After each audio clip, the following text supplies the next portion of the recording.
त्यासमोर या उमेदवारांची तुम्ही फक्त निशाणी समोरचं बोट दाबलं की आपोआप ह्यांचा कडेलोट झाला म्हणून समजा. फार काय कष्ट करायची गरज नाही, फार काय कष्ट करायची गरज नाही.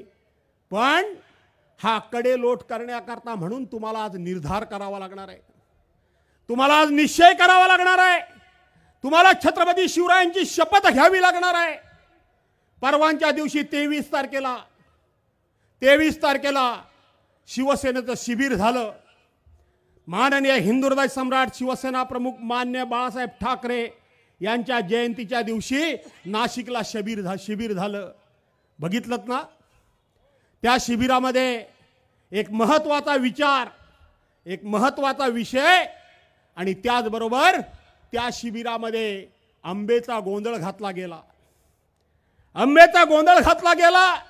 गोंधळ्यांनी गोंधळ मांडला, गोंधळ्यांनी संमेल वाजवला आणि उद्धव साहेबांनी उभं राहिलं आणि सांगितलं, बये दार उघड, बये दार उघड. आम्ही सुद्धा तुम्हाला तेच सांगायला आलोय की तुम्ही बयेच्या रूपाने आम्ही तुम्हाला पाहतो. चला दार उघडा आणि ह्यांचा कडेलोट करा. हे सांगण्याकरता म्हणून आम्ही या ठिकाणी आलेलो आहोत, हे सांगण्याकरता म्हणून आम्ही या ठिकाणी आलोय. खूप मोठा अन्याय झालाय, खूप मोठा विश्वासघात झालाय. आधी जवळजवळ आज या ठिकाणी आपण जर बघितलं तर जवळजवळ मोगलांच्या काळामध्ये जो हैदोस मांडला गेला होता त्याच्याही पेक्षा जास्त या देशामध्ये हैदोस मांडण्याचं काम सध्या सुरू आहे. हे गेले तेव्हा काय सांगत होते? हे गेले तेव्हा 3 कारणं यांनी सांगितली. पहिलं यांनी काय सांगितलं? उद्धव साहेब काँग्रेस आणि राष्ट्रवादी काँग्रेस बरोबर गेले आणि म्हणून त्यांनी हिंदुत्व सोडलं आणि म्हणून आम्ही गेलो. हिंदुत्व सोडलं, काँग्रेस राष्ट्रवादी बरोबर काँग्रेस बरोबर गेले. विधानसभेतली माझी भाषणं ऐकता की नाही ऐकता? समोर एकनाथ शिंदे होते, देवेंद्र फडणवीस. त्यांना काय म्हणता तुम्ही? काय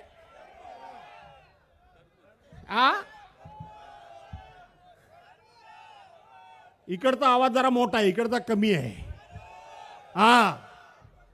आणि म्हणून समोर देवेंद्र फडणवीस बसले होते आणि बाजूला त्यांच्यामध्ये सामील झालेले अजितदादा बसले होते.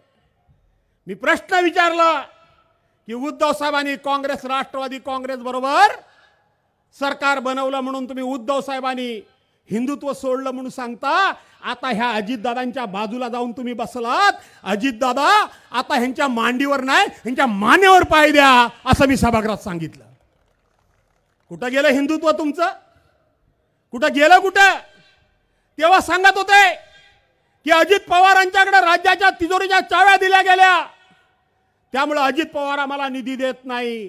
तर येडा एक तो आमच्या तिकडचा रामदास कदम बोबल्या, उद्धव साहेब रडतो कसा बघितलात ना? तो येडा, तो काय त्याला आयुष्यभर कशाला एवढा मंत्रीनी संत्रीनी काय केली मला कळत नाही. काही प्रशासनातलं कळत नाही. मूर्खातला मूर्ख आहे तो. बाम लावे.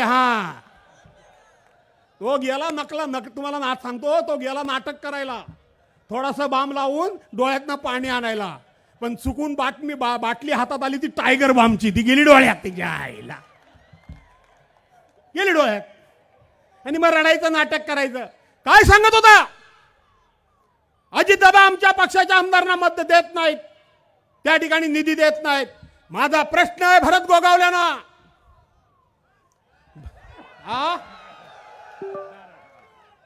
काय करू? भरत गोगावले नको म्हणू, गद्दार म्हणू. माझा प्रश्न आहे गद्दारांना, तिन्ही गद्दारांना. त्या अलिबागच्या पण, तो तिकडचा दुसरा कुठला मतदारसंघ, तो कर्जत खालापूर, तो पण इथल्या पण मतदारसंघातल्या. माझं जाहीर आव्हान आहे की जलजीवन मिशन योजनेची कामं सुरू आहेत. जाऊन छत्रपतींच्या पायाला हात लावून सांगा की ही कामं उद्धव साहेबांच्या कारकिर्दीमध्ये झाली नाहीत म्हणून सांगा. जाऊन सांगा. आज सगळे रस्ते जे कामं चालू आहेत ती सगळी उद्धव साहेबांच्या सरकारमध्ये बजेटमध्ये मंजूर झालेली आहेत. आज त्या ठिकाणी CMJSY मधून होणारे सगळे रस्ते जाहीर एकनाथ शिंदेना माझं आव्हान आहे की तुमच्या कारकिर्दीमध्ये 1 किलोमीटर तरी रस्त्याला तुम्ही त्या ठिकाणी परवानगी दिलीच काय? आज जी कामं चालू आहेत ती उद्धव साहेबांच्या कारकिर्दीमधली कामं चालू आहेत, तुमच्या कारकिर्दीमधलं एक पण नाही. असेल तर एकनाथराव शिंदेनी जाहीर करावं. 1 किलोमीटर सुद्धा CMJ मधून दिलेलं नाही काम, पुऱ्या राज्याला दिलेलं नाही. ज्या वेळेला उद्धव साहेबांचं सरकार होतं आणि अजितदादांनी त्या वेळेला बजेट मांडलं, त्याच्यामध्ये राज्यामध्ये 10,000 किलोमीटर रस्ते करण्याचं उद्दिष्ट आणि त्याला तरतूद ही उद्धव साहेबांनी केली. कधी केली? ज्या वेळेला जगामध्ये कोरोनाचं संकट हाहाकार माजवत होतं, लोकांना सकाळ संध्याकाळ उद्ध्वस्त कर, जग राज्य देश उद्ध्वस्त होत होता, त्यावेळेला ज्या वेळेला देशाच्या पंतप्रधानांनी खासदारांना वर्षाला मिळणारा 5 कोटी फंड, तो फंड सुद्धा गोठवला होता. 5 कोटी फंड बंद केला होता. पण उद्धव साहेबांच्या कारकिर्दीमध्ये आम्हाला 2 कोटी रुपये, उद्धव साहेबांच्या कारकिर्दीपूर्वी आम्हाला वर्षाला 2 कोटी रुपये मिळत होते. कोरोनाच्या संकटावर मात करता करता उद्धव साहेबांनी 2 कोटीच्या ऐवजी 5 कोटी आमचे केले, वाढवले, कमी नाही केले. तशाच पद्धतीनं बजेटमध्ये सगळ्या तरतुदी या उद्धव साहेबांच्या कारकिर्दीमध्ये केल्या. अरे मग गद्दार तुम्ही काय केलात? तुम्ही एवढंच केलात की कशा करता सरकार पाडलात?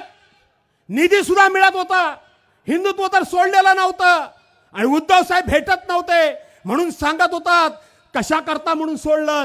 तर तुम्ही सोडलं ते 50 खोके. अरे 50 खोके, अरे 50 खोके, हरामखोर. आम्ही सुद्धा बरोबर होतो, आम्ही सुद्धा आमदार होतो. तुम्हाला काय वाटतं आज छोट्या मोठ्या लोकांना त्रास दिला जातोय, त्याच्यामध्ये आम्हाला त्रास होत नसेल? ही आमिष सर्वांना दाखवली गेली. विकासाकरता तुम्ही गेलात नाही तर 50 कोटी करता गेलात, 50 कोटी करता गेलात. आज बजेटमध्ये तरतूद होते, ते पैसे तुम्हाला टक्केवारीनं रूप मिळत आहेत, टक्केवारीनं रूप मिळत आहेत. हे दाव्यानं मी सांगू शकतो, हे दाव्यानं सांगू शकतो. आणि म्हणून आज या ठिकाणी स्नेहल जगताप सारखी मुलगी, माझ्या मित्राची मुलगी, माझा आबा आज हयात नाही, माणिकराव जगताप आज हयात नाही. आज माणिकराव जगताप हयात नाहीत आणि माणिकराव जगताप हयात नसताना ही मुलगी ह्या 50 खोक्याच्या वरती समोर आज आव्हान द्यायला उभी राहिली. 50 खोक्याच्या विरोधात कल्पना करा, एक मुलगी आज अशा पद्धतीने या बलाढ्य लोकांच्या विरोधात, या सत्तेच्या विरोधात, या MIDC मध्ये आणि हैदोस मांडलाय का नाही मांडलाय? मांडलाय ना. एका बाजूला हे पैशानं लोकांना विकत घ्यायचा प्रयत्न करतायत, पैशाचे विकत घेऊन आम्ही निवडणुका जिंकू म्हणून भाषा करतायत, आम्ही निवडणुका जिंकू म्हणून हे भाषा करतायत. दुसऱ्या बाजूला हा अनिल नवगणे, हा तुमच्या जीवा विश्वासावर या अन्यायाच्या विरोधात, एका बलाढ्याच्या तटकऱ्यांच्या विरोधात काय सांगत होते? तटकऱ्यांच्या विरोधात तो किलीत मैया काय सांगायचा, तो उठा भाषा काढतोय ना असा. टीव्हीवर बघितलं की काय करू, बोलू नको.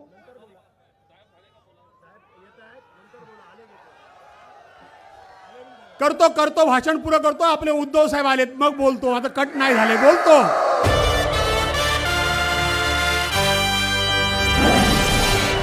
अरे जिंदाबाद जिंदाबाद, छत्रपती शिवाजी महाराज की, हिंदू हृदय सम्राट शिवसेना प्रमुख मान्य बाळासाहेब. 5 मिनिटात पुरं करतो. नाही आता उद्धव साहेब आलेत. आणि म्हणून या गुंडशाहीच्या विरोधात, या झुंडशाहीच्या विरोधात, या 50 खोक्यांच्या विरोधात, या सत्तेच्या उन्मादाच्या विरोधात अनिल नवगणे सारखा एक तरुण उद्धव साहेबांच्या आदेशानुसार उद्याच्या निवडणुकीला उभं राहायची त्यांनी मानसिकता दाखवलेली आहे. उद्याच्या निवडणुकीला उभं राहायचं मानसिकता दाखवलेली आहे.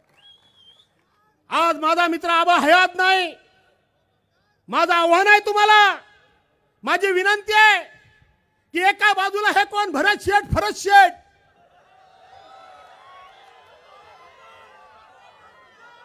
काय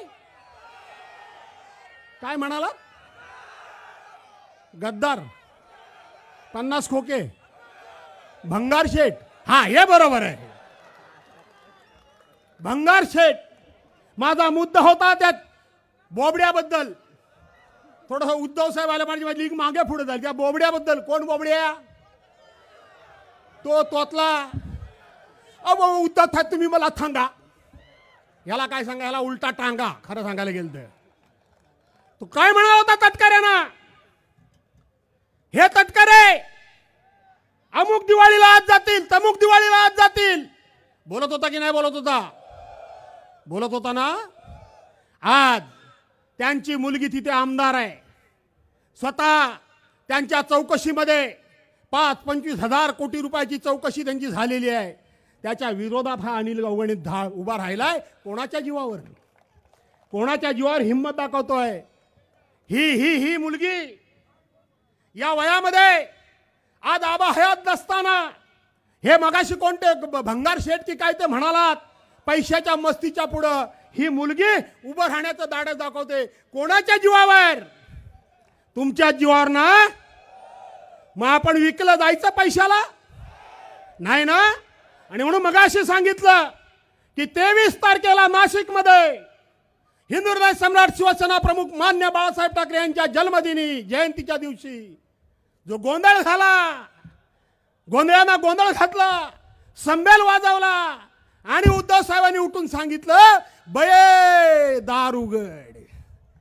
तेच तुम्हाला विनंती करला म्हणून मी चिपळूणवरून आलोय की ह्यांना पदरात घ्या या दोघांना आणि बये दार उघड असं साकडं घालायला म्हणून मी तुम्हाला या ठिकाणी आलोय.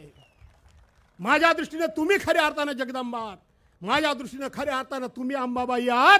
आणि म्हणून या ठिकाणी गीते साहेब ते तर काही कसलेलेच आहेत, त्यांना काही चिंता आहे असं मला काही वाटतच नाही. आणि तुम्हाला माहिती आहे समोर कोण आहे, काळे पैसेवाले आहेत ना का काळे जादूवाले, ते आहेत. आणि म्हणून या सगळ्यांना पुरं पडावं ह्याच्याकरता म्हणून उद्धव साहेब मगाशी सांगितलं कोकणामध्ये सुरुवात त्यांनी जनसंवाद केलाय. कारण आता सगळ्या शासकीय यंत्रणेवरचा विश्वास हा उद्धव साहेबांचा उडालाय.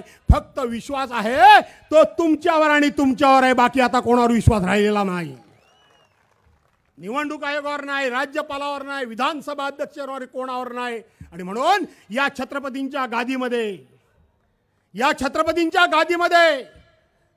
छत्रपतींनी ज्यांचा आजोळ विदर्भ, ज्यांच्या वडिलांचं गाव मराठवाडा, ज्यांचा जन्म पश्चिम महाराष्ट्रामध्ये शिवनेरी किल्ल्यावर झाला आणि ज्यांनी शेवटचा श्वास ज्या कोकणावर विश्वासानं कोकणाच्या खांद्यावर विश्वासानं मान देऊन सोडला, त्या रायगडमध्ये आज आपण या ठिकाणी उभे आहोत.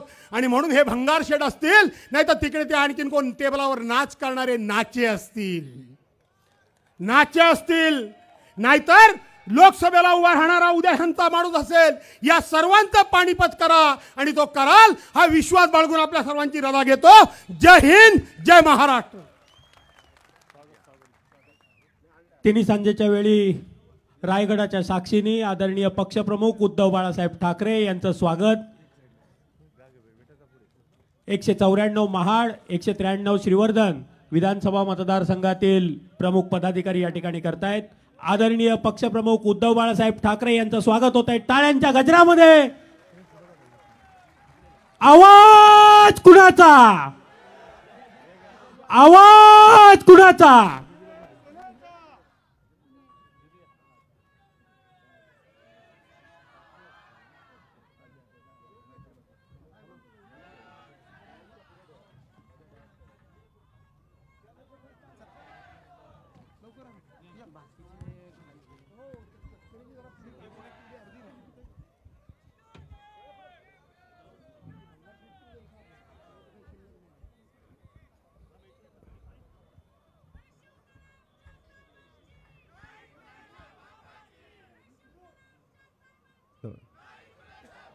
साहेब उभे राहतील त्यावेळेला घोषणा द्या. साहेब उभे राहतील त्यावेळेला घोषणा द्या.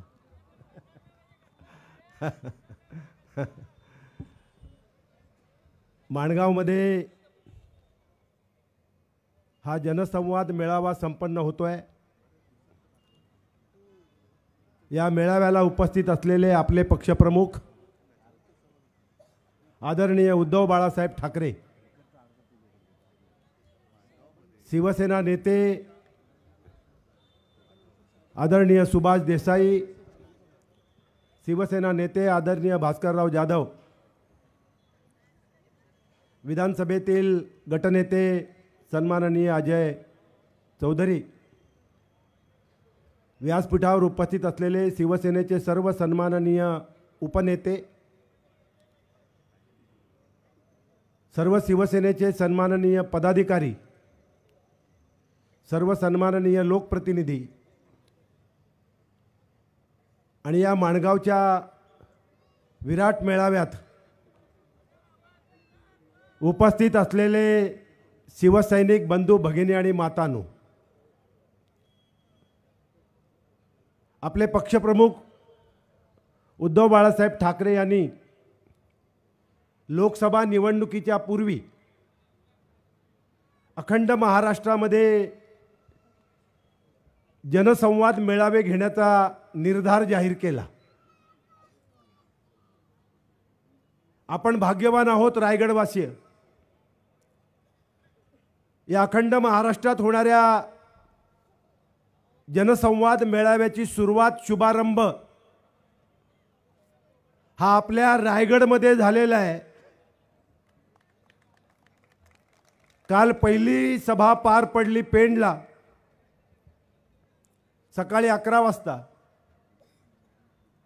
दुसरी सभा पार पडली, दुसरा मेळावा पार पडला चौल अलिबागला, तिसरा मेळावा सायंकाळी 6 वाजता रोह्याला पार पडला। हे सगळे मेळावे चढत्या क्रमाने झाले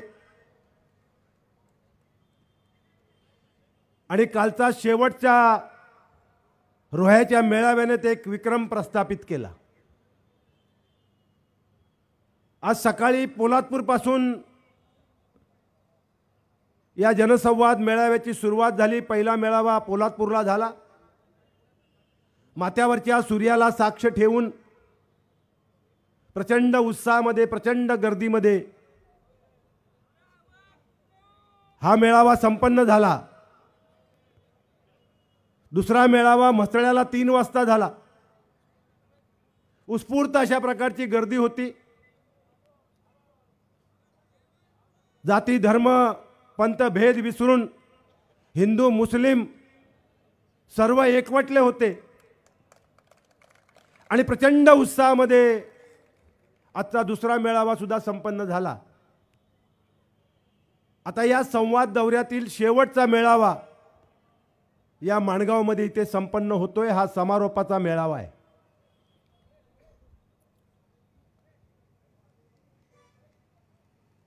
आपण खूप भाग्यवान आहोत।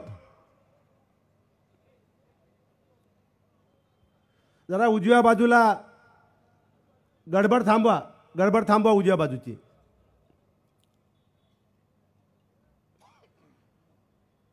चार आणि 5 तारखेला रत्नागिरी सिंधुदुर्गचा दौरा आहे।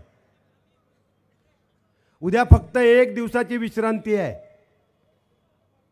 आणि उद्धव साहेब अखंड महाराष्ट्रात पायाला भिंगरी लावून फिरणार आहेत।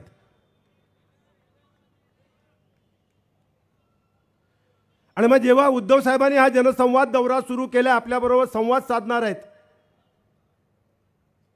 या दौऱ्यात जनतेबरोबर संवाद साधणार आहेत, कार्यकर्त्यांबरोबर संवाद साधणार आहेत आणि या जनसंवाद दौऱ्याच्या माध्यमातून अखंड महाराष्ट्रामध्ये जनजागृती करण्याचा निर्धार उद्धव साहेबांनी जाहीर केलेला आहे। साहेब, हा माणगाव हे शहर, माणगाव हा तालुका 2 विधानसभा मतदारसंघामध्ये विभागला गेलेला आहे। हा माणगाव अर्धा तालुका महाड विधानसभा मतदारसंघामध्ये येतो। माणगाव शहर आणि अर्धा तालुका हा श्रीवर्धन विधानसभा मतदारसंघामध्ये येतो। त्यामुळे 2 विधानसभा मतदारसंघामध्ये हा तालुका विभागला गेलेला आहे. आणि म्हणून महाड विधानसभा मतदारसंघातून आपल्या पक्षप्रमुखांनी उद्धव साहेबांनी स्नेहल जगतापची उमेदवारी विधानसभेची जाहीर केलेली आहे.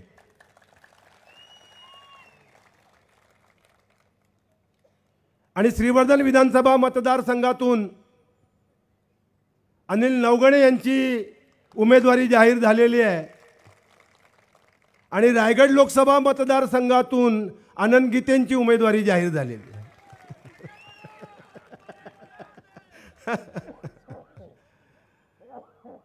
काल सकाळी जेव्हा पहिला मेळावा संपन्न झाला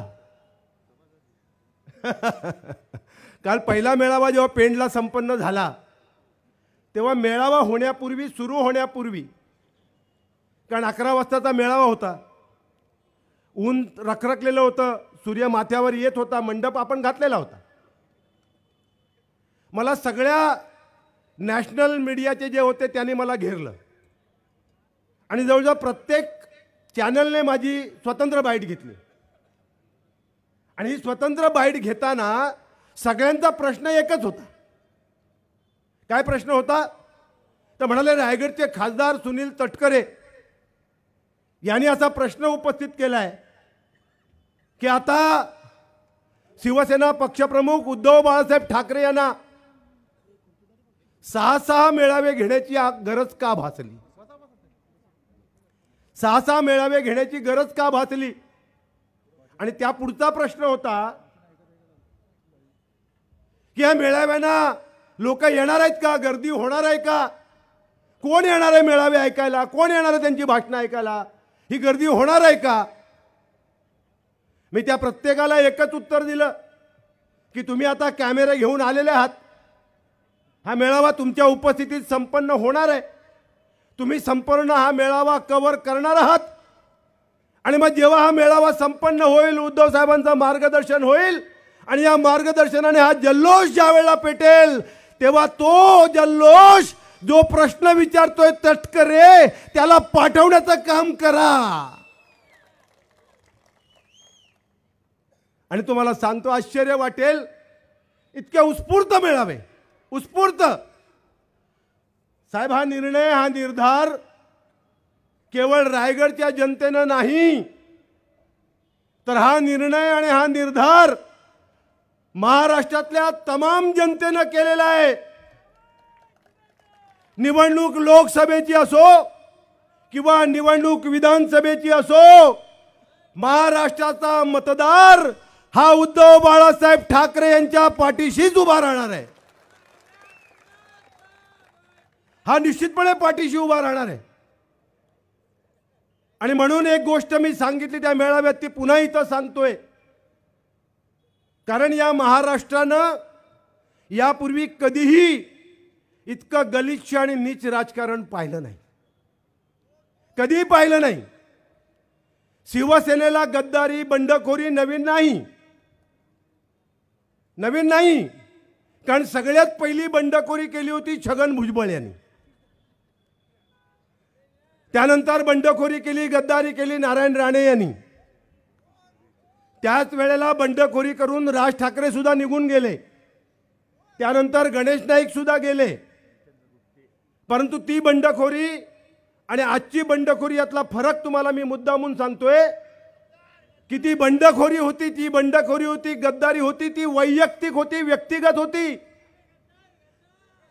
ती बंडखोरी व्यक्तिगत होती, कुठल्या राजकीय पक्षानं पुरस्कृत केलेली नव्हती. पण आज जी बंडखोरी, गद्दारी झाली आहे, जे 40 आमदार ज्यांनी ज्या शिवसेनेनं राजकीय जन्म दिला, ज्या मातोश्रीनं राजकीय जन्म दिला, त्या मातोश्रीच्या पाठीत खंजीर खुपसण्याचं धाडस ज्या 40 गद्दारांनी केलं, ती गद्दारी भारतीय जनता पुरस्कृत गद्दारी आहे ना. ही गद्दारी भारतीय जनता पुरस्कृत गद्दारी आहे.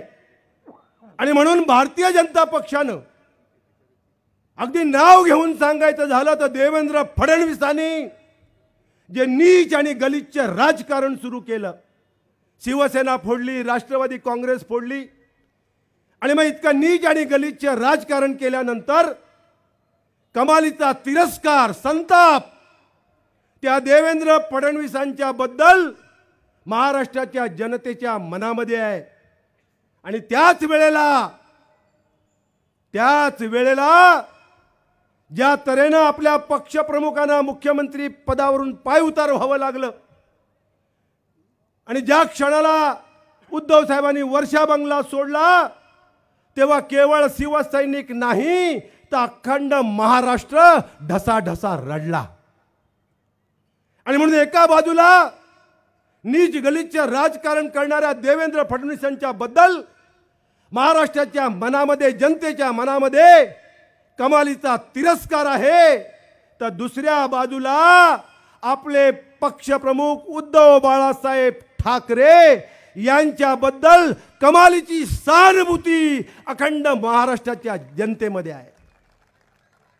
आहे ना.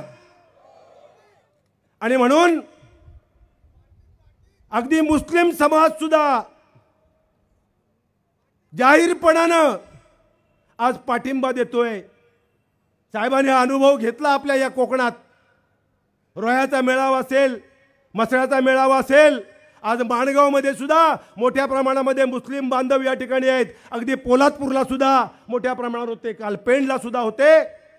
या अखंड रायगडमधल्या तमाम मुस्लिम समाजानं हा निर्णय घेतलेला आहे साहेब की पुढची कुठलीही निवडणूक असू द्या, आम्ही उद्धव बाळासाहेब ठाकरे यांच्या पाठीशीच राहू, हा निर्धार त्यांनी जाहीर केला.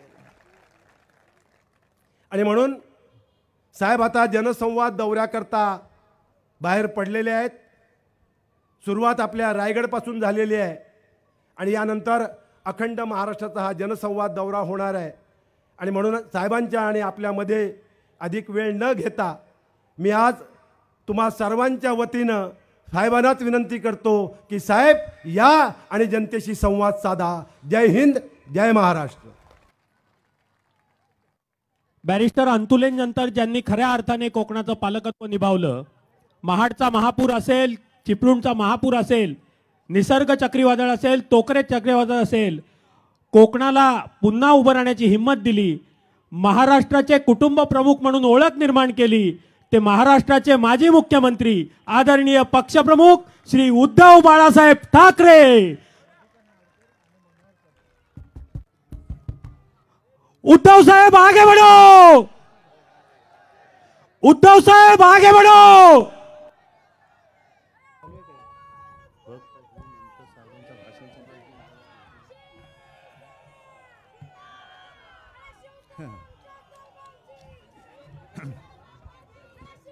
बसा बसा.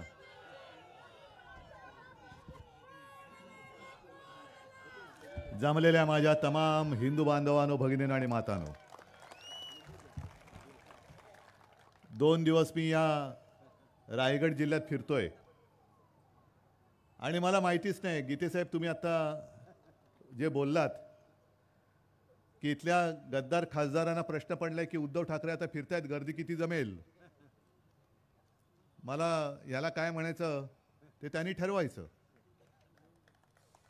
पण या प्रश्नाच्या निमित्ताने मला शिवसेनेच्या पहिल्या दसऱ्या मेळाव्याची आठवण आली. 1966 शिवसेना प्रमुखांनी शिवसेनेची स्थापना केली आणि 66 सालच्या दसऱ्याला शिवतीर्थावर शिवाजी पार्कवर दसरा मेळाव्याची घोषणा केली.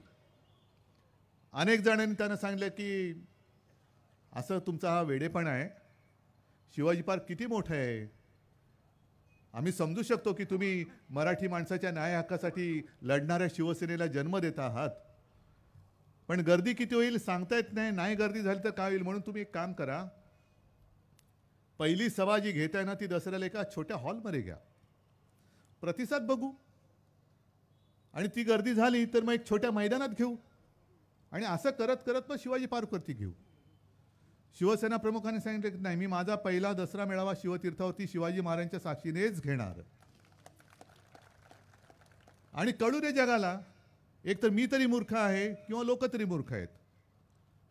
आणि तो जो काय मेळावा पार पडला, ओसंडून वाहत होतं शिवाजी पार्क, आणि त्या मेळाव्यानी दाखवून दिलं की ना शिवसेना प्रमुख मूर्ख होते, ना त्यांच्या सभेला आलेली जनता ही मूर्ख होती, दोघंही शहाणी होती.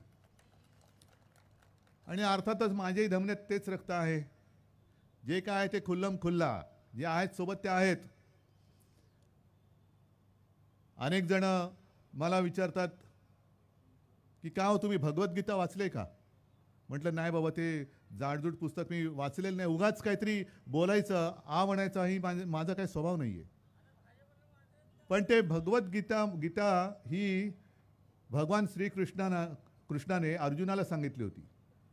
कारण असं म्हणतात, हे सगळं लिहिलेलं आहे की रणांगणामध्ये अर्जुनाची पंचायत झाली. कारण समोर जे कौरव होते ते भाऊ, त्यांच्या सैन्यामध्ये ते होते सगळे आपले आपतेष्ट. मग माझ्या नातेवाईकांच्या विरुद्ध मीच शस्त्र कसं, धनुष्यबाण कसा उचलणार? आणि मला असं वाटतं की त्या गीतेचा जो सारांश आहे तो असाच आहे की धर्माविरुद्ध अधर्म हे जेव्हा युद्ध होतं तेव्हा आपल्या सोबत धर्मासाठी धर्माची बाजू घेऊन जे लढायला उभे असतात ते आपले, आणि अधर्माच्या बाजूने जे आपल्या समोर उभे असतात ते भले नातेवाईक असले तरी ते आपले दुश्मन, त्यांचा वध हा करायलाच पाहिजे. हा त्याचा अर्थ आहे. आणि आता सुद्धा मी जो उभा राहिलो माझ्यासाठी नाहीच आहे. मी जे मग तरी आता आनंद गीते साहेब म्हणाले की साहेब एक मुद्दा राहिला. म्हटलं कोणता? कारण ते कालपासून प्रत्येक सभेत, आता पहिल्या प्रथम ते त्यांच्या लोकसभेची उमेदवारी त्यांनी जाहीर केली, नाही तर प्रत्येक सभेत 2024च्या विधानसभेच्या निवडणुकीनंतर उद्धवजी ठाकरे पुन्हा मुख्यमंत्री असतील. अरे नाही थांबा ना, मला तर विचारा ना आधी, मला तर विचारा. मी त्या स्वप्नाने वेडा झालेलो नाही. अनेक लोक खुर्ची स्वप्नात दिसते पण बसता येत नाही म्हणून वेडे होतात. अनेक वेडे असे असतात की आज मंत्री होईन, उद्या मंत्री होईन म्हणून नवीन नवीन जॅकेट घेतात, नवीन नॅपकिन घेतात.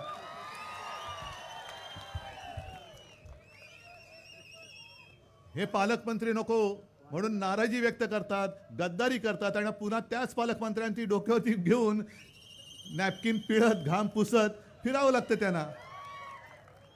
तसा मी काय पागल नाहीये. अरे मला तुम्ही खुर्चीवरनं उतरवलं म्हणजे कोणाला उतरवलं? ज्या शिवसेनेने, ज्या शिवसेना प्रमुखांनी तुमची सगळी घरं भरली, तुम्हाला काय हवं नको तुमचे लाड पुरवले, तुमचे चोचले पुरवले, ते स्वतः बसले तर चालतं. पण शिवसेना प्रमुखांचा मुलगा एका अपवादात्मक परिस्थितीमध्ये मुख्यमंत्री पदावर बसला तर घराणेशाही. आता घराणेशाहीवरती मी पुढे बोलणारच आहे, नाही तर आत्ताच बोलतो. कारण 15-20 दिवसापूर्वी माननीय पंतप्रधान हे येऊन गेले महाराष्ट्रामध्ये. आता पुन्हा 19 तारखेला येत आहेत. आता हे वाऱ्या करतायत, महाराष्ट्राच्या वाऱ्या. जशी पंढरपूरची वारी असते तसं आता यांना महाराष्ट्र आठवलेलं आहे. पण पंतप्रधान बोलून गेले की आम्हाला घराणेशाही नको आहे. आनंद आहे, मी स्वागत केलं त्यांचं. नेमकं दुसऱ्या दिवशी माझा असाच, मी कुटुंब संवाद म्हणतो, जनसंवाद नाही, कुटुंब संवाद. तुम्ही माझी माणसं, माझ्या कुटुंबातली माणसं आहात. माझा असा कुटुंब संवाद हा कल्याण लोकसभेत होता. आता कल्याण लोकसभेचा खासदार कोण? त्याचे वडील कोण? मोठे गद्दार, हा छोटा गद्दार. मी त्यांना तेच म्हटलं की आता पंतप्रधानांनी सांगायचं की कडवट हिंदुत्ववादी आणि ज्या हिंदू हृदय सम्राटांनी पंतप्रधान मोदींना अटल बिहारी वाजपेयींच्या वेळेला वाचवलं नसतं, वाजपेयी त्यांना केराच्या टोपलीत टाकायला निघाले होते, त्यांना त्यावेळेला जर का वाचवलं नसतं तर आज मोदी पंतप्रधानपदी बसले असते. मग ही घराणेशाही तुम्हाला नको, तुमची बाजू घेणारी घराणेशाही नको, तुम्हाला गद्दारांची घराणेशाही चालते. मग मी आज तटकऱ्यांना सुद्धा सांगतोय किंवा पंतप्रधानांना सांगतोय, दोघांपैकी एकाने या घराणेशाहीच्या प्रश्नावरती उत्तर द्यावं, मुद्द्यावरती उत्तर द्यावं. एक तर पंतप्रधानांनी सांगायचं की आता बस झालं तटकरीजी, आता तुम्ही घरी बसा. पंतप्रधान उत्तम मराठी बोलतात. काय चाललंय तुमचं? वडील खासदार, मुलगी पालकमंत्री, बाकीच्या तिचे भाऊ हे सुद्धा आमदार, तुमच्या घरात एकाला सुद्धा मी तिकीट देणार नाही. आता बस झालं, मला घराणेशाही चालणार नाही. आणि नाही तर मोदींना सर्व मानणाऱ्या तटकऱ्यांनी जाहीर करावं की आजपर्यंत आम्ही सगळं भोगलं, खूप खाल्लं, म्हणजे काय म्हणायचं ते, खूप काय कमावलं. आणि आता मोदीजींची एक इच्छा आहे की आता ह्याच्या पुढे घराणेशाही नको, म्हणून मी त्यांच्या इच्छेचा मान ठेवून आजपासून अशी शपथ घेतो की मी स्वतः, माझी मुलगी, माझी मुलं ही राजकारणातून निवृत्त होत आहोत. हे जाहीर करावं त्यांनी. करा ना जाहीर. कोणीतरी एकाने बोला त्याच्यावरती. एकतर पंतप्रधानांनी बोलावं की घराणेशाही चालणार नाही, तटकरीजी तुम्ही तुमचं तट सांभाळत बसा घरी, खूप झालं तुमचं. मग ह्या सगळ्या गोष्टी हे थोतांड कशासाठी करताय? बरं, असं काही नाही आहे की जसं गीतेसाहेब म्हणाले की आता राजकारण गलिच्छ झालेलं आहे. हे मागे शिवसेना प्रमुख म्हणायचे की राजकारण म्हणजे गजकरणं नाही, जेवढं खाजवा तेवढी खास सुटते ती. तशी त्यांचं तसं राजकारण, गजकरण भाजपने करून ठेवलेलं आहे. खाजवत बसलेत आपले, नुसती खाजवत बसलेत, खाजवा. पण ते राजकारण कसं होतं, जसं आता भास्कररावाचं आहेत ना, मध्ये त्यांचं नाही पटलं, गेले होते राष्ट्रवादीत, परत त्यांना असं वाटलं की अरे नाही, मला परत घरी जायचंय, आले घरी. स्नेहलताई पण, माणिकराव कुठल्या याच्यात होते, संजय, तुम्ही आधी शिवसेनेत होतात. हे पक्षांतर हे समजू शकतो. काँग्रेसने कधी शिवसेनेतली माणसं घेतली, कधी शिवसेनेने काँग्रेसची माणसं घेतली, कधी पवारसाहेबांनी शिवसेना फोडली, छगन भुजबळ तिकडे गेले, हे सगळं चाललं होतं.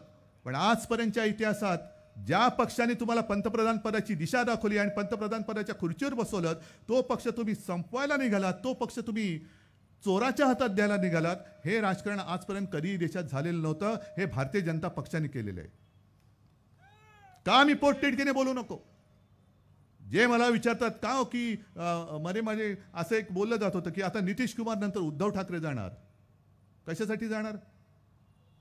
मला गेल्या 25-30 वर्षाचा अनुभव चांगला घेतलेला आहे मी यांचा. कधी एकदा यांच्याकडे म्हणजे पाठ वळल्यानंतर वार करायची संधी कधी सोडत नाही. आजपर्यंत कधी भाजपने सोडली नव्हती. अगदी जुना इतिहास तुम्ही काढलात, ज्या वेळेला भुजबळांनी शिवसेना सोडली त्यावेळेला सुद्धा मनोहर जोशी विरोधी पक्षनेते होते. शिवसेनेला न विचारता संख्याबळ त्यांचं वाढलं म्हणून गोपीनाथ मुंडे हे सुधाकरराव नाईकांनी त्यांचं बोट धरून त्यांना विरोधी पक्ष नेतेपदाच्या खुर्चीवर बसवलं. इथपासून तो इतिहास सुरू होतो. मला आता त्या खोलामध्ये जायचं नाहीये कसं कसं त्यांनी काय काय केलं. अगदी जेव्हा संधी मिळते कधी, म्हणजे दत्ताजी साळवी तुम्हाला आठवत असतील, आठवतात ना, जशी भास्कररावांचा उल्लेख कोकणची तोफ, तशी ती पण एक मुलुख मैदानी तोफ होती. म्हणजे एकदा दत्ताजी बोलायला लागले का असे तोफगोळे सुटायचे. आणि त्यांची 2-3 वाक्य होती. काय होतं, काही कळेल फार मार्मिक बोलायचे. आणि त्यांनी सांगितलेलं आहे की एक होता शेजारी, तो पडला आजारी. मग तो शेजारी होता, तो विचार काय करतोय की हा मरतोय कधी आणि ह्याचं कपाट मी माझ्या घरात आणतोय कधी. ही अशी अवलाद यांची, भाजपवाल्यांची. जे पक्ष त्यांच्या सोबत राहिले त्यांनाच खतम करायचं. बरं, आज आणखीन एक गोष्ट मला कळली की जशी देशाचा एक तात्पुरता अर्थसंकल्प त्या सीतारामनबाईंनी सादर केला, तसंच आज मुंबई महापालिकेचा अर्थसंकल्प लोकप्रतिनिधी विना मेंढ्यांच्या अंडर असलेल्या आयुक्तांनी सादर केला.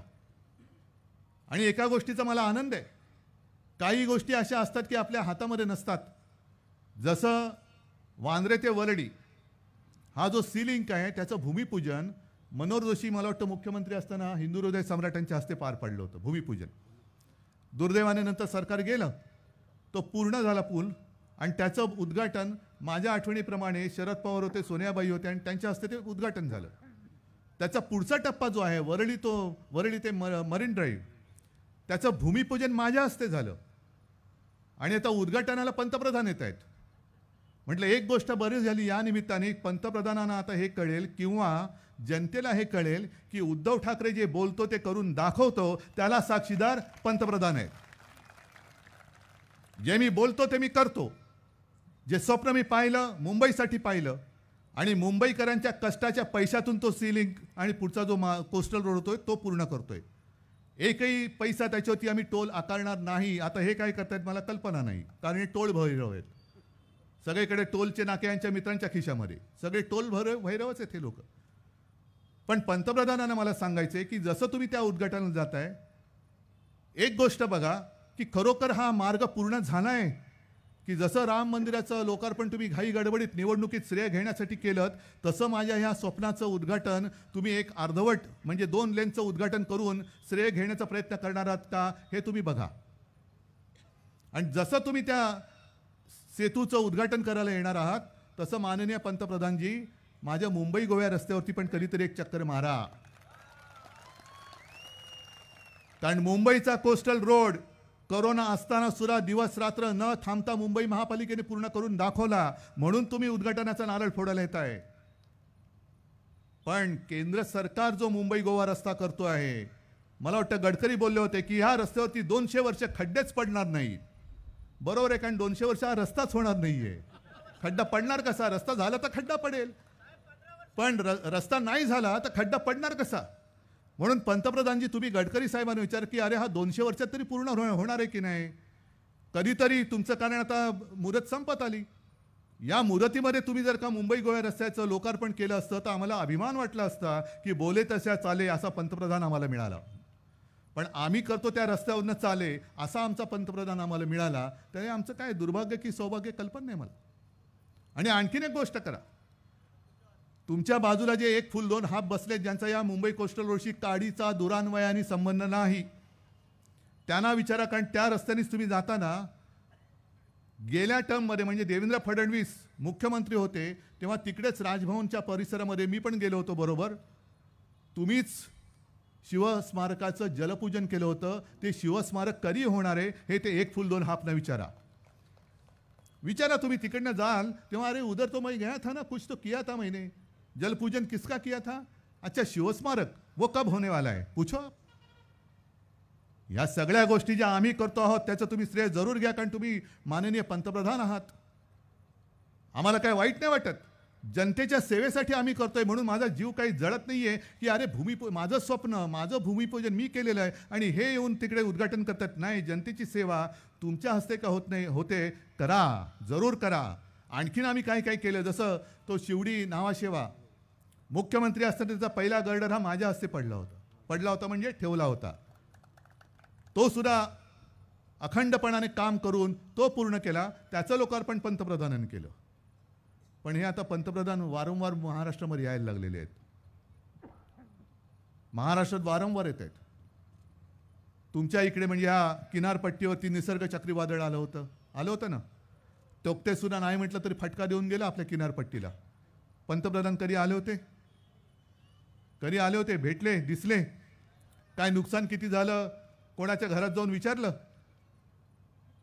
कोणाच्या घरात जाऊन ते चहा प्यायला की अरे दादा तुझं किती नुकसान झालं, तुझा म्हणजे मी स्वतः बघितले मोठमोठे वृक्ष उन्मळून पडले होते, घरं त्या वृक्षाखाली दबली गेली होती, खूप नुकसान झालं, फळबागांचं नुकसान झालं. त्याच्यानंतर अवकाळी, म्हणजे मी आज इकडे तुमच्याशी बोलतोय रायगड जिल्ह्यात, पण अख्खा महाराष्ट्र आहे, मराठवाडा आहे, विदर्भ आहे, आत्ताच दुष्काळाच्या झळा लागलेल्या आहेत. त्यांना तुम्ही घोटभर पाणी देणार आहात की नाही? का नुसतं आपल्या महाराष्ट्रामध्ये येणार? आम्ही काय म्हणतो, बघा आले पंतप्रधान. एक अभिमानाचा क्षण असतो, नक्कीच असतो, कारण देशाचे पंतप्रधान, आमच्या देशाचे पंतप्रधान आहेत, ते काय आमचे दुश्मन नाही आहेत. पण ज्या पद्धतीने तुम्ही आम्हाला दुश्मन समजताय, अरे तुम्ही तिकडे सीमेवरती चीन घुसतोय, तो दुश्मन आहे का तुम्हाला साथ देणारी शिवसेना दुश्मन आहे, हे एकदा पहिलं ठरवा. ज्या एका मानसिकतेने पिसाळून तुम्ही आमच्या लोकांच्या मागे ईडी, CBI, इन्कम टॅक्स घुसवल्या, माझ्या रवींद्र रावेकरच्या घरी, अनिल परीपच्या घरी, किशोरी पेडणेकर, तो सूरज चव्हाण असेल, साध्या शिवसैनिकांच्या वरती पोलीस केसेस टाकताय. जा ना, एवढी हिंमत त्या चीनला दाखवा ना, चीनला दाखवा. घुसलाय, काल पण तो घुसला होता लडाखमध्ये, तिथल्या मेंढपाळाने हाकलला, पण मोदीजींनी नाही हाकलला. एक शब्द कोणी तिकडे बोलायला तयार नाहीये, कोणी बोलायला तयार नाही.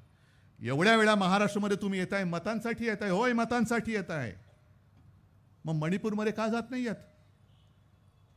काल जे सीतारामनबाई बोलल्या की आता तरुण, महिला, शेतकरी आणि गरीब या 4च जाती आहेत. मग 4च जाती मानताय, तर मग राज्यभर तुम्ही जात न्याय सर्वेक्षण काय करताय? मग कसं तुम्ही आरक्षण देणार आहात? तुम्ही तर ठरवलं 4च जातींवरती आम्ही काम करणार, पण महिलांसाठी तुम्ही काम करणार असाल तर तुम्हाला 10 वर्ष कळलंच नाही की या देशामध्ये महिला आहेत, स्वतः महिला असून. आणि मणिपूरमध्ये जे घडलं ते तिकडे अमित शहा जाऊन आले होते. अमित शहा जाऊन आल्यानंतर अमित शहाने नाही सांगितलं, तो व्हिडिओ दुर्दैवाने बाहेर आला आणि ती दुर्दैवी घटना घडली. ती बोलायला सुद्धा लाज वाटते, शरम वाटते की माझ्या या स्वतंत्र भारतामध्ये, स्वतंत्र हिंदुस्थानामध्ये, ज्या देशाला आम्ही आमची माता मानतो, त्या भारत मातेमध्ये या माता भगिनींची अशी विटंबना होते, तरीसुद्धा मोदी जात नाहीत तिकडे. कारण तिकडे 2च जागा आहेत, आले काय गेले काय. आणि कोणी आले तर बघू ना, ईडी पाठवून आणि घेऊन टाकू 2, फरक काय पडतोय. 2च आहेत ना, अरे छोड़ दो यार, वो बाद में ईडी को भेजेंगे, लेके आएंगे दोनों को.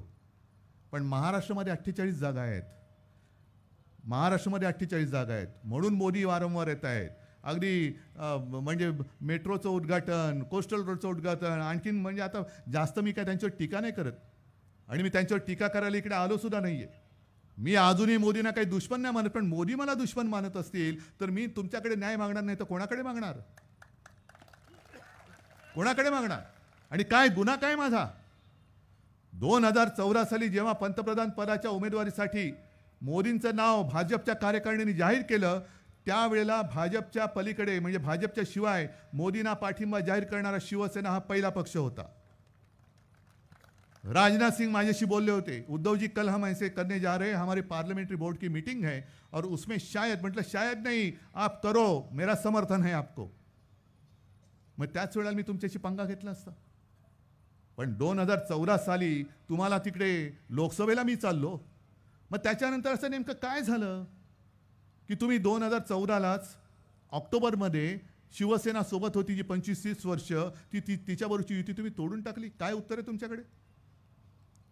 आज भले हे गद्दार सांगतात की यांनी बाळासाहेबांचे विचार सोडले, मग तेव्हा आम्ही काय सोडलं होतं. बरं, बाळासाहेबांचे विचार म्हणजे काय तुम्हाला धोतर वाटलं, कधी घातलं आणि कधी सोडलं,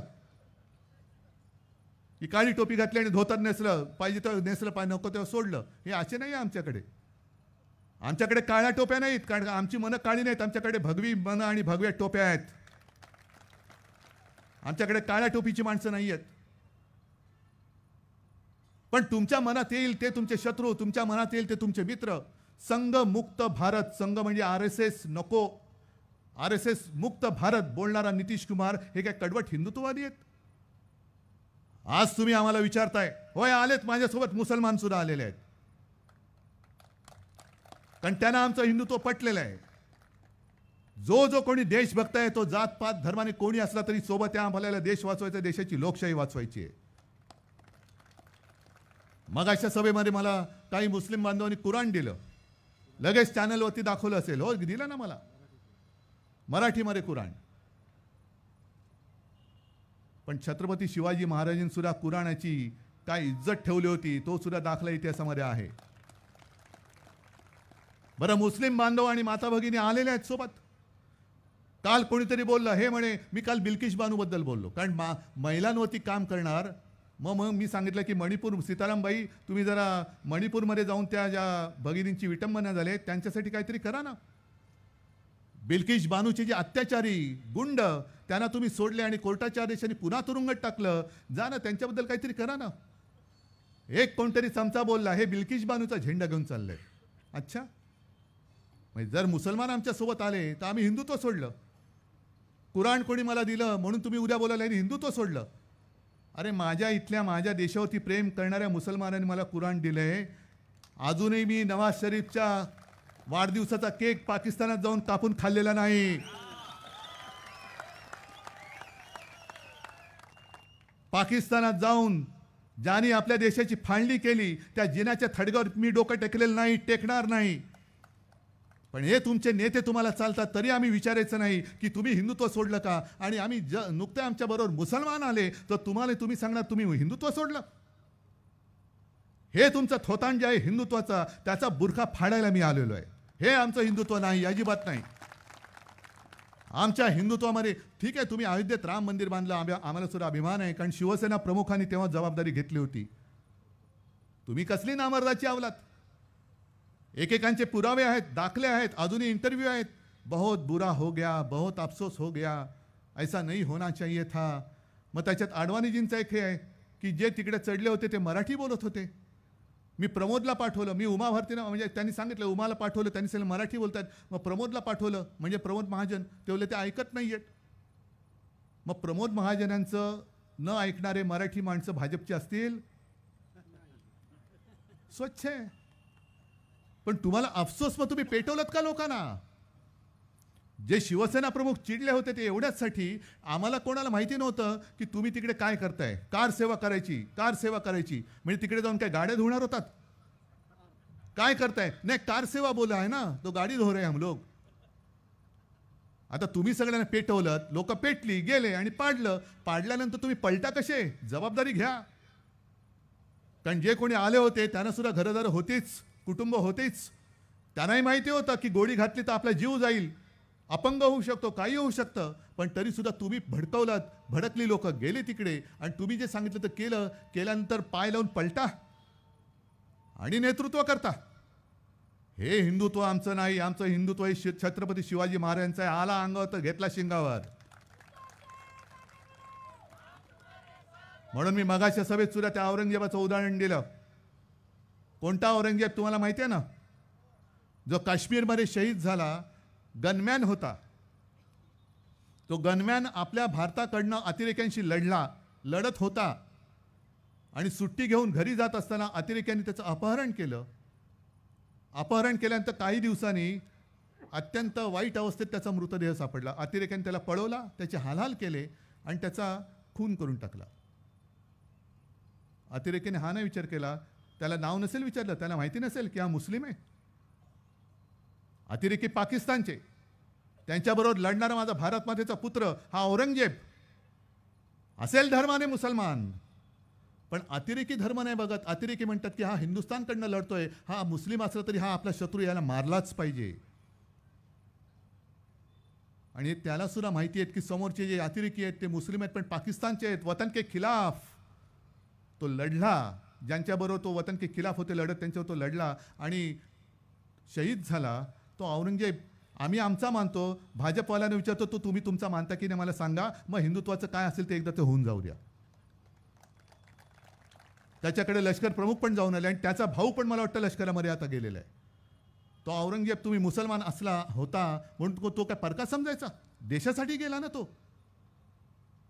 मग जसा औरंगजेब हा देशासाठी लढताना त्याची हत्या केली, मुस्लिम होता तरी तो आमचा होता हे आम्ही ठणकावून सांगतो, तसाच तो दुसरा देशद्रोही पकडलाय ज्याने आपली गुपितं पाकिस्तानला दिली. तो कुरुलकर हा आमचा नाही, त्याला पहिला टांगा. त्याचा जर का गुन्हा सिद्ध झाला असेल तर तो धर्माने कोणी असेल पण देशद्रोही आहे, त्याला फासावर टांगा. हे आमचं हिंदुत्व आहे. टाका. आता तर आपण याचं नाव सुद्धा विसरून गेलो. कुलभूषण जाधव पाकिस्तानच्या तुरुंगात आहे. सुषमा स्वराज होत्या तेव्हा त्या बोलत होत्या की आम्ही त्याला सोडू. आता सुषमा स्वराज जाऊन कितीतरी वर्ष झाली, अजूनही त्याचा काही पत्ता नाही. तो तिकडे जिवंत आहे का गेला आहे काही माहिती नाही. पण कुलभूषण जाधवचं माहिती नाही आहे. कुरुलकर तिकडे देशाची सगळी गुपितं त्यांनी पाकिस्तानला दिली, त्याच्याबद्दल भाजपची काही भूमिका माहिती नाही आहे.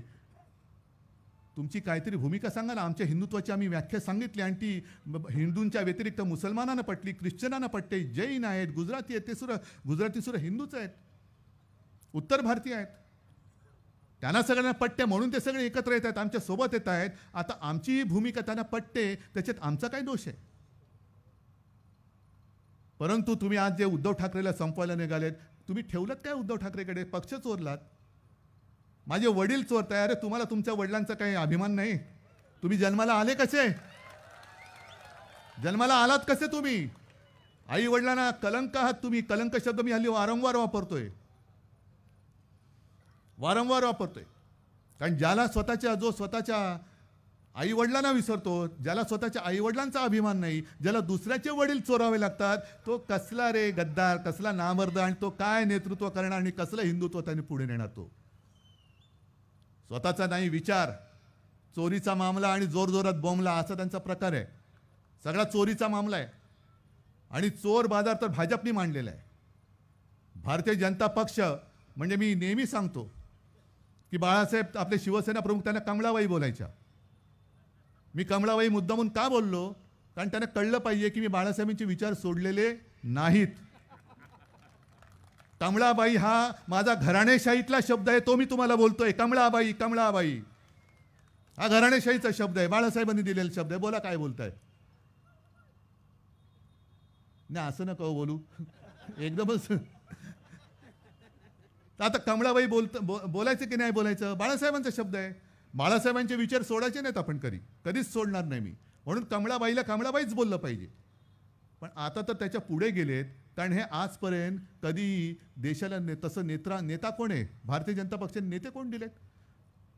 जसं हिंदू हृदय सम्राट म्हटलं तर एकच नाव येतं, सुभाष बाबू यांचे, बाळासाहेब यांचे, बाबासाहेब यांचे, सरदार पटेल यांचे. आणि मग मध्ये कोणतरी बोलतं की जर का नेहरूंच्या ऐवजी सरदार पटेल पंतप्रधान झाले असते तर काय झालं असतं? काय झालं असतं? खरंच सरदार पटेल व्हायला पाहिजे होते, कारण सरदार पटेलांनीच RSS वरती बंदी घातली होती. बोला, सरदार पटेल चालले असते तुम्हाला? आम्हाला चालले असते. आम्ही तर त्यांचा लोहपुरुष म्हणून आजही आदर करतो. तुम्ही त्यांचा मोठा पुतळा बांधला. सरदार पटेल आज नाही आहेत म्हणून तुम्हाला ते हवेसे वाटतात, पण होते तेव्हा त्यांनी तुमच्यावरती बंदी घातली होती. ते सरदार पटेल तुम्हाला पटले असते का? या सगळ्या गोष्टींचा विचार करा. आणि मला खरंच काय कळलं, म्हणजे आज हा कागद मी असा ठेवला आहे. आता काय झालंय, 2 दिवस मुद्दे तेच मी बोलतोय, कारण तुम्हाला ते पटले पाहिजेत. पंतप्रधान हल्ली सांगतात की अमुक अमुक होगा, ये मेरी गॅरंटी है, मोदी गॅरंटी है. मग त्यांची गॅरंटी काय? की भ्रष्टाचार करा, भाजपात या, तुम्हाला काही होणार नाही, तुम्ही मुख्यमंत्री उपमुख्यमंत्री व्हाल, हे मोदी गॅरंटी आहे. पण आला नाहीत तर मग तुमच्याकडे ईडी येईल, CBI येईल. हजारो कोटींचा घोटाळा केला. त्या NCP वरती त्यांनी आरोप केले. 70,000 कोटीचा घोटाळा NCPने किया. ज्यांनी केलं त्यांना तुम्ही उपमुख्यमंत्री बनवला. ही मोदी गॅरंटी. ज्या प्रफुल्ल पटेलवरती ईडीने कारवाई केली, त्यांची मालमत्ता त्यांनी जप्त केली, त्याच्यात त्या ईडीने ऑफिस टाकलं. इक्बाल मिरची जो दाऊदचा हस्तक होता त्याच्याकडून प्रफुल्ल पटेलनी ती खरेदी केली. त्यांच्यात काहीतरी ते देणं घेणं झालं. प्रफुल्ल पटेल तुरुंगात जाणार, ते भाजपसोबत गेले. कुछ नहीं होगा, ये मेरी गॅरंटी है. कारण गोंदियाला त्यांचा आणि पंतप्रधानांचा बरोबर फोटो आला. अरे कुछ नहीं यार, आ जाओ, मेरी गारंटी. कौन है ईडी वाले? अच्छा, कल जाके आपके घर में झाडू लगाएंगे वो. म्हणजे एक तर दिव्य प्राणी आपल्यातच होते. त्यांनी इंटरव्ह्यू दिला, त्याची क्लिप माझ्या फोनमध्ये आहे, की जे जवान CRPFचे धाड घालताना त्यांच्या घरात घुसले होते, ते जवान आता माझ्या रक्षणासाठी माझ्या घराबाहेर उभे आहेत. ये मोदी गॅरंटी आहे. आणि आणखीन एक बातमी आहे, हे आता दिसणार नाही कारण तुम्हाला मोठं करून दिसणार नाही, पण भरूचमध्ये पंतप्रधान मोदी आणि योगी यांचे पुतळे गार्ड म्हणून एका अनधिकृत बांधकामाच्या समोर लावलेले आहेत की डिमॉलिशन होऊ नये. मोदी आणि योगींना बाहेरच उभं केले पुतळे करून. ये मोदी गॅरंटी आहे. कसं येणार आणि कोण यांचं अनधिकृत तोडणार? हा सगळा कारभार चाललेला आहे. ह्याला तुम्ही हिंदुत्व म्हणायचं आणि आम्ही हिंदुत्व म्हणून माना डोलवायच्या आणि आम्ही तुमच्या पालख्या व्हायच्या. आमचं हिंदुत्व वेगळं आहे. आमचं हिंदुत्व हे देशासाठी आहे, देशाच्या भल्यासाठी आहे. तुमच्या खुर्चीसाठी शिवसेनेला बाळासाहेबांनी जन्म नव्हता दिला. तो मराठी माणसाच्या आणि हिंदूंच्या न्याय हक्कासाठी आणि या देशासाठी त्यांनी जन्म दिला होता. जे काही जण म्हणतात ना की हे काँग्रेस सोबत गेले, होय गेलो ना. कारण काँग्रेसने मी तुम्हाला सांगितलं तसं पक्ष फोडला असेल, आम्ही विरोध केला,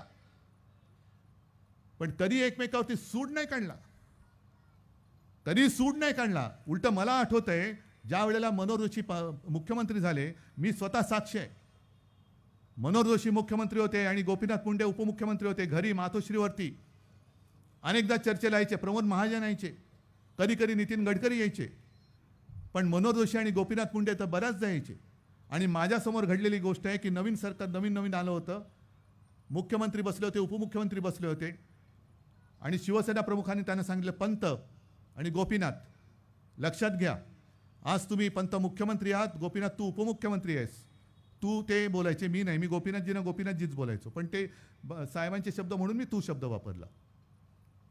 पंत तुम्ही मुख्यमंत्री आहात, गोपीनाथ तू उपमुख्यमंत्री आहे.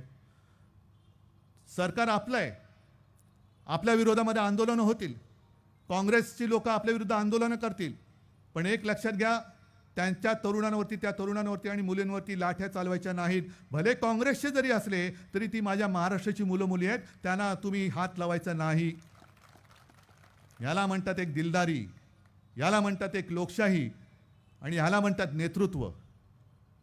आता तुम्ही पंतप्रधान होईपर्यंत जी शिवसेना तुमच्या सोबत होती, ज्या दंगली मुंबईमध्ये घडल्या तेव्हा हिंदूंना वाचवणारी शिवसैनिक, हे तुम्हाला आता भ्रष्ट वाटायला लागले. ज्यांची मदत घेऊन तुम्ही शिड्या चढलात त्यांना तुम्ही संपवायला निघालात. काय गुन्हा काय आमचा? आणि तुम्ही जे काय म्हणताय, तुम्ही जे काय सगळं खतम करत चाललेले आहेत. जे नड्डा बोलले होते की या देशामध्ये एकच पक्ष राहील, नड्डाजी तेवढा देश हलक्यामध्ये घेऊ नका, हा इंग्रजांना घालवणारा देश आहे. आणि इंग्रज सुद्धा 150 वर्ष राज्य करत होते. तेव्हा कोर्ट बीट काय होतं, आताची आपण कोर्टावरती विश्वास ठेवायचे की नाही ठेवायचा याच्यावरती चर्चा होते. प्रशासकीय यंत्रणा तर विश्वासार्थ त्याची कधीच गेलेली आहे. ईडी CBI वगैरे तर घरगडीत झालेले आहेत. पोलिसांकडनं थोडीफार अपेक्षा आहे, कारण पोलिसांनो तुमचे सुद्धा माता भगिनी बांधव सगळे ह्याच समाजात राहत आहेत. जी महागाई यांना भोवते तीच तुम्हाला तुमच्या कुटुंबियांना भोवते. आणि उद्या जर काय पुन्हा डोक्यावर बसले तर हा हुकुमशाहीचा वरवंटा आमच्याबरोबर तुमच्याही डोक्यावरती चालणार आहे. म्हणून सगळ्यांनी लक्षात घ्या, आज आपण जागे राहिलो नाहीत तर उद्या असे झोपू की पुन्हा आपले डोळेच उघडणार नाहीत. या गोष्टी ज्या मला दिसत आहेत आणि ज्या पद्धतीने यांचं कामकाज चाललेलं आहे, तिकडे नितीश कुमारला फोडला का हो? एक तर आधी नितीश आणि लालूंचा जे चाललेला संसार होता तो तुम्ही मोडलात.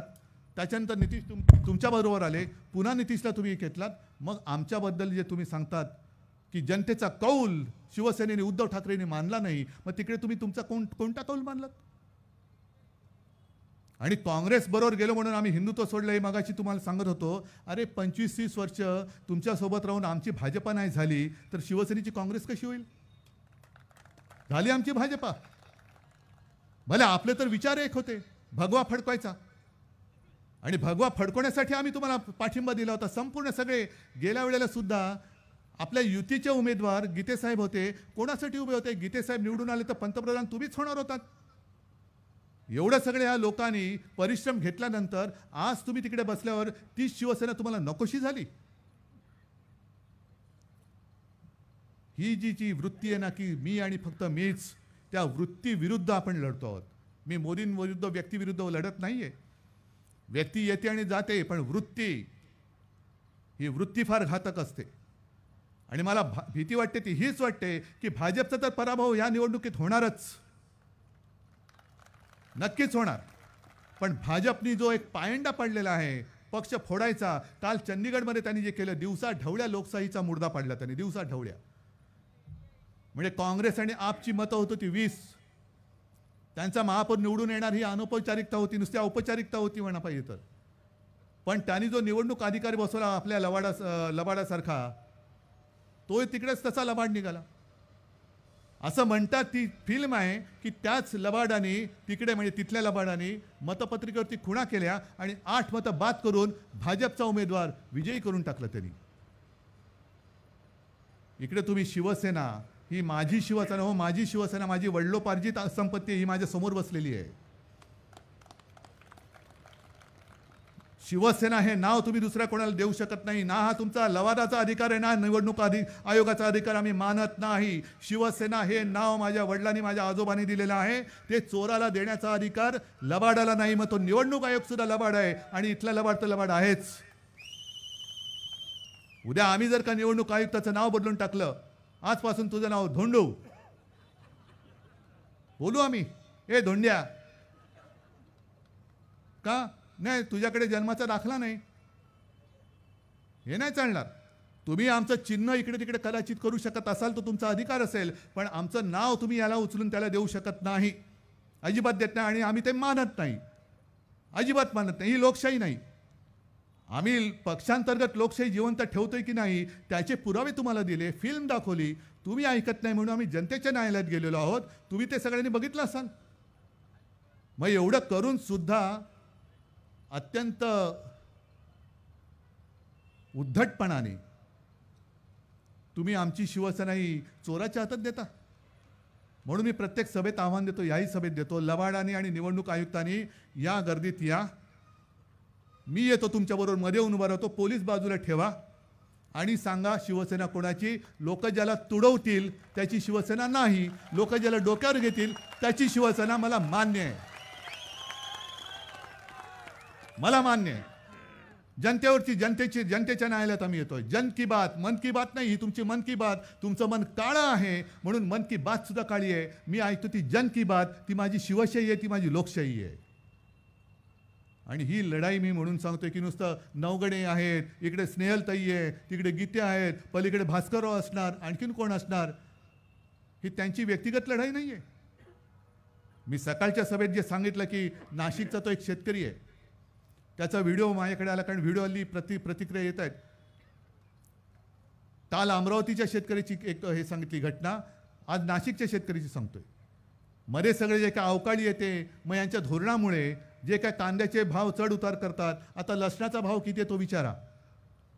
लसूण नाही, 400 भाजपचा नाही, मी लसणाचा विचारला. आता भाजप नाही होणार, पण लसूण 400 पार होणार. आता लसूण म्हणेल अब की बार 400 पार, आणि यांना कांदा लावायला कारण हे बेशुद्ध पडणार आहेत. पण कांद्याचे भाव कधी चढतात कधी पडतात ह्यांच्या नालायक सगळ्या धोरणासाठी. त्यावेळेला सीतारामनबाई तुम्हाला शेतकरी दिसत नाही. मग तो एक शेतकरी त्यांनी काय केलं, मला वाटतं एक आत्महत्या केलेल्या शेतकऱ्याची प्रेतयात्रा तो प्रांत कार्यालयावर घेऊन गेला. आणि पुढे तो जे बोलला, हे आम्हाला का करावं लागतंय, कारण रोज शेतकरी मरतोय, पण कोणी दखलच घेत नाहीये त्याची.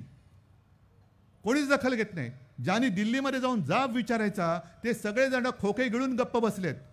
मी तो मूग गिळून बोलला, म्हटलं मूग गिळून कोण गप्प बसतंय, इतर एक खोके गिळले त्यांनी अख्खे.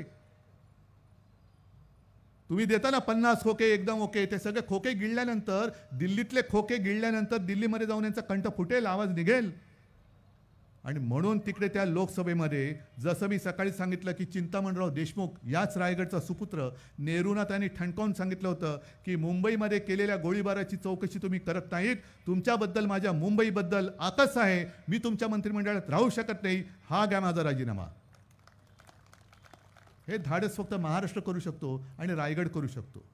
बाकी येऱ्या गावाळ्याचं काम नाही. हे सगळे येरे गावाळे शेपूट हलवत आणि खुर्ची चाटत तिकडे गेलेले आहेत. या चाट्यांचं हे काम नाही आहे. आता तिकडे आपल्याला पाहिजे हक्काची माणसं, जी घाण होती, भेकड होते, ते भेकड निघून गेलेत. अजूनही कोणी भेकड असतील, भेकडातून निघून जा. तुम्हाला आमच्या शिवसेनेत स्थान नाही, तुम्हाला किंमत नाही. तुम्ही स्वतःहून केराच्या टोपलीत जाताय, आम्ही तुम्हाला वाचू शकत नाही, वाचू इच्छित नाही. स्वतःहून जा केराच्या टोपलीत. आणि अशी ही लढाई, सगळी साधन संपत्ती त्यांच्या बाजूला आहे, माझ्या बाजूला. त्यांच्याकडे धनसंपत्ती आहे, माझ्याकडे जनसंपत्ती आहे. श्रीवर्धन पोटनिवडणुकीमधली घटना मला एक आठवते, कारण त्यावेळेला हे आत्ता सूक्ष्म आणि लघु आहेत ना कोण, अरे जिकडे जातो नुसतं बोललं हेच नाव येते त्यांचं. पण त्यांना बाळासाहेबांनी काढून टाकल्यानंतर एक एक पोटनिवडणूक जरा आपण हारत होतो. श्रीवर्धनची पहिली पोटनिवडणूक जी आपण जिंकली आणि ती अपयशाची मालिका श्रीवर्धननी खंडित केली होती. आणि त्यावेळेचं मला आठवतंय, पैसे गाडीमध्ये पैसे घेऊन, कारण आपण पैसे वाटून, एकतर पैसे नाहीत आणि मतं विकत घेऊन आम्हाला जिंकायचंच नाही आहे. देणार असाल तर मनापासून द्या, नसेल तर देऊ नका. पण त्याही वेळेला गाडीमध्ये पैसे भरून पैसे वाटपासाठी यांच्या गाड्या फिरत होत्या. पण माझ्या कोळी भगिनी आणि तिथे सगळ्या त्या महिला होत्या, ते कोयते घेऊन अशा त्यांच्या मागे लागल्या की त्यांना गाडीतनं उतरूनच दिलं नाही. नाही छटपणे, तुझ्या पैशाला लाचार होणारे आमची अवलाद नाही आहे. तो श्रीवर्धन आणि तो रायगड अख्ख्या महाराष्ट्रामध्ये मला दिसला पाहिजे, अख्ख्या महाराष्ट्रामध्ये. हा कदाचित योगायोग असेल. मला गीतेंचं कौतुक एवढ्यासाठी वाटतं, निवडणुकीत पराभव झाला, ज्यांनी पराभव केला तो माझ्यासोबत, जे मित्रपक्ष आले त्यांच्या बरोबर ते माझ्यासोबत आले होते खासदार म्हणून. गीतेने खरं तेव्हाच जायला पाहिजे होतं की आता माझं काय होणार, कारण मी इथे आता ही खासदारकी याना गेली, मी कसा लढणार, मी जातो भाजपमध्ये, मी जातो मिंद्याकडे. नाही गेले, राहिले निष्ठेने. याला म्हणतात निष्ठा. मला वाटतं गीतेसाहेब पहिले तुम्ही साधे शाखा प्रमुख होतात. ही व्यक्ती मला माहिती आहे, सगळेच हे भास्करराव काय कोणी काय, तुम्ही सुद्धा. अनंत गीते पहिले मुंबईतले एक शाखा प्रमुख होते, मग नगरसेवक झाले, त्याच्यानंतर बाळासाहेबांनी त्यांना खासदार केलं आणि तिथपासून आजपर्यंत निष्ठेने जय हो पराजय हो, एक भगवा झेंडा, त्याच्या पलीकडे दुसरा भगवा झेंडा नाही, दुसरा नाही, एकच छत्रपती शिवरायाचा एकच भगवा. आणि हेच पावित्र्य तुम्हाला ठेवायचं, या भगव्याचं पावित्र्य तुम्हाला ठेवायचं. हे भाजप जे करतंय यांनी भगव्याला कलंक लावला आहे. पुन्हा कलंक शब्द मी वापरतो. भगव्यामध्ये छेद करतायत, हिंदुत्वामध्ये भेद करतायत. यांना आता मातीमध्ये, या रायगडच्या मातीत गाडून टाकून त्यांच्या उरावरती छत्रपतींचा भगवा आपल्याला लावायचा आहे. हे पवित्र काम तुम्हाला करायचं आहे. आणि म्हणून निवडणुकीच्या तयारीला आजपासून तुम्हाला लागावं लागेल. कारण ज्या वेळेला अर्थसंकल्पामध्ये महिला, तरुण, गरीब आणि शेतकरी असं जाहीर केले तेव्हा 100% यांच्यासाठी थापा त्या जाहीरनाम्यात येणार. पण ज्या वेळेला ते थापा मारतील तेव्हा त्यांना विचारावं 14 साली अच्छे दिन आने वाले थे, कब आएंगे? खात्यामध्ये 15 लाख रुपये येणार होते, कधी येणार आहेत? 2 कोटी लोकांना रोजगार. इकडे मला सांगा, गेल्या 10 वर्षात केंद्राच्या योजनेमुळे किती लोकांना रोजगार मिळाला? का माझी या रायगडमधली, म्हसळ्यातली असतील, माणगावमधली असतील, श्रीवर्धनमधली असतील तरुण तरुणी घर सोडून, कुटुंब सोडून मुंबईत आणि इतरत्र का त्यांना जावं लागतं? का तुम्ही उद्योग आणले नाहीत? अरे 10 वर्षात जे तुम्ही करू शकला नाहीत, आता देशाला मजबूत करणार, मग इतके दिवस काय गवत उपटत होतात? म्हणजे सत्ता आल्यानंतर तुम्हाला राम मंदिर बांधायला 10 वर्ष लागली, देश मजबूत करायला म्हणे 2047 साली देश मजबूत होणार. 2047 वाट बघा. मग तुम्ही मतं दिल्यानंतर विचाराल, अहो काय झालं नोकरीचं? अभी तो 2024 नाही गया है, 2047 बोललोय मी. 2047 पर्यंत आपण राहणार, हे तरी राहतील, हे तर याच वर्षी जातील आणि त्यांना घालवावंच लागेल. त्याच्यामुळे आता यांच्या थापा खूप झाल्या. अब बहुत हो गया. आता थापांची बरसात खूप झाली. अब की बार ये तडीपार, यांना तडीपार करून टाकायचं आणि ते काम हे तुम्ही कराल अशी अपेक्षा व्यक्त करतो, विश्वास व्यक्त करतो आणि आपली रजा घेतो. जय हिंद, जय महाराष्ट्र.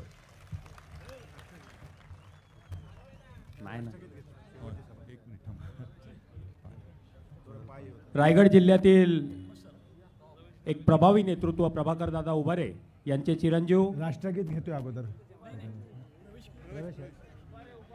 परेश दादा उभारे, डॉक्टर परेश दादा उभारे यांचा पक्षप्रवेश माननीय पक्षप्रमुख उद्धव बाळासाहेब ठाकरे यांच्या हस्ते पार पडत आहे.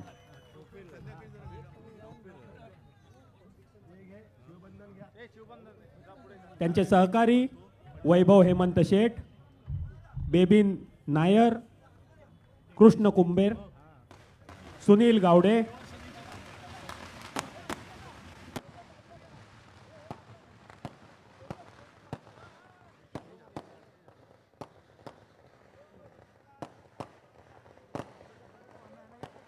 माणगाव तालुका संघटक सीताराम मिस्त्री यांच्या प्रयत्नातनं शिंदे गटाचे उपतालुका प्रमुख मधुकर नाडकर या ठिकाणी पक्षप्रवेश करत आहेत.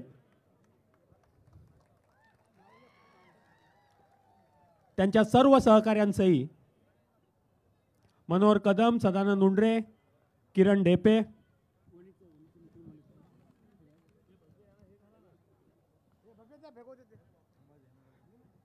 श्री संदीप दबडे, रेश्मा दबडे व अनिकेत कांबळे या ठिकाणी राष्ट्रवादी काँग्रेस पक्षातून